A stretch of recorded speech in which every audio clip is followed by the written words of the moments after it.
இந்திய செஞ்சிலுவை சங்கம் சார்பாக கல்லூரி மாணவ மாணவிகளுக்கு பேரிடர் கால மீட்பு பணி பயிற்சி முகாம் கோவையில் நடைபெற்றது. உலகின் பல்வேறு நாடுகளில் மக்களின் துயர் நீக்கவும் மேம்பாட்டுக்காகவும் சாதி மத மொழி வேறுபாடுகளின்றி தன்னலமற்ற சேவையே குறிக்கோளாக கொண்டு செஞ்சிலுவை சங்கம் செயல்பட்டு வருகிறது.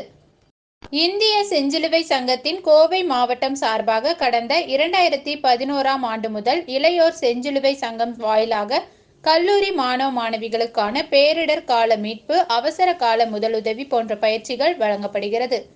இந்நிலையில் கோவை மாவட்ட செஞ்சிலுவை சங்கம் சார்பாக கல்லூரி மாணவ மாணவிகளுக்கு பேரிடர் கால மீட்பு பணி மேலாண்மை குறித்த 6 நாட்கள் பயிற்சி முகாம் துவங்கியது.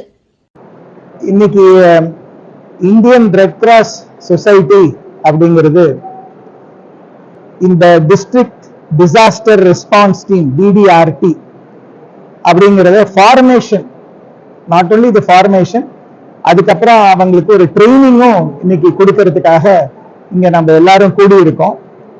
2011ல இந்த ஆக்டிவிட்டியை நாங்க ஆரம்பிச்சோம். ஒவ்வொரு தடவையும் இந்த மாதிரி ஒரு ப்ரோக்ராம் நடத்திட்டு